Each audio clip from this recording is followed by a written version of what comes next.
केंद्रीय गृह मंत्रालय ने साधारण नागरिकों द्वारा सेना की वर्दी पहनने पर रोक लगाते हुए 3 महीने की जेल और 500 रुपए के जुर्माने का प्रावधान किया है। इसके बावजूद नदिया जिले के कृष्ण नगर सहित कई बाजारों में खुलेआम सेना की वर्दी बेची जा रही है। आपको बता दें कि कश्मीर में आतंकवादी हमले के दौरान सेना की वर्दी का दुरुपयोग हो चुका है। आतंकवादियों ने वर्दी पहनकर बैसरन घाटी में पर्यटकों पर हमला किया था, जिससे केंद्र सरकार ने वर्दी के दुरुपयोग को रोकने के लिए सख्त निर्देश जारी किए थे।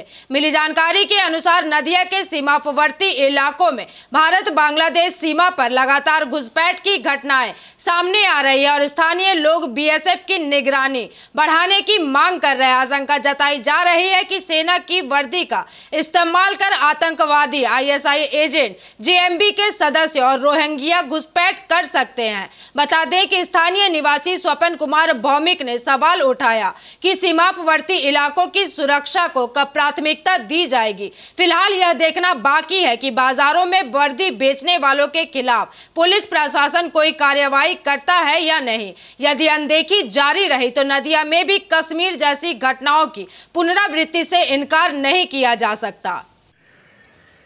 गत कয়েকদিন आगे কাশ্মীরের যে ঘটনা ঘটেছে আমরা সবাই দেখেছি যে হিন্দুদের বেচে বেচে খুন করা হয়েছে।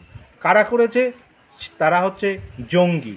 সেই জঙ্গি কিন্তু যারা ওখানে বেড়াতে গিয়েছিল তারা কিন্তু চিনতে পারেনি, কারণ ভারতীয় সেনাবাহিনীর যে ড্রেস, সেই ড্রেস পরে তারা এই হিন্দুদের বেচে বেচে খুন করেছে। তাহলে আমাদের এখন একটাই পথ যে জঙ্গি আমরা কি করে চিনব বা কি করে আমরা জানব। আজকে ওপার বাংলা থেকেও যদি পূর্ব পাকিস্তান থেকে যদি মানুষ জঙ্গিরা এসে ভারতীয় যে সেনাবাহিনীর যে পোশাক, সেই পোশাক পরে যদি আমাদের সামনে আসে আমরা বুঝতে পারবো না তারা জঙ্গি না ভারতীয় সেনা। তাই সর্বপ্রথম দরকার যে ভারতের সৈন্যের যে পোশাক অলিতে গলিতে এভেলেবল পরিমাণে বিক্রি হচ্ছে সেইটা অবিলম্বে বন্ধ করা। এই দেশ যদি বন্ধ করে দেয়, বিক্রি যদি বন্ধ হয়ে যায়, তাহলে জঙ্গিদের আমরা বুঝতে পারবো বা চিনতে পারবো তারা। আপনার নাম কি? আমার নাম রতন সাহা। কতদিন হলো এই দোকান? ডিফেন্সের ব্যবসার বছর 5-7 বছর। আপনার এখানে তো পুলিশের সমস্ত সরঞ্জামই পাওয়া যায়। পুলিশের জামা কাপড় থেকে শুরু করে গেঞ্জি, আর্মি লেখা গেঞ্জি ফেঞ্জি সবই তো পাওয়া যায়। সবই পাওয়া যায়। বেচাকেনা কেমন এখন এই গরমে? গরমে এখন ফোর্সের উপরে নির্ভর। ফোর্স যদি আনাগোনা বেশি থাকে বেচাকেনা বেশি হয়, ফোর্স না থাকলে বেচাকেনা কম হয়। এতে যে কেউ এসেই তো কিনতে পারে না, পুলিশের লোকজনই কেনে। আর এমনি আম পাবলিকও তো এসে কেনে গেঞ্জি দেন? না না, আনপাবলিক আমরা বেশি।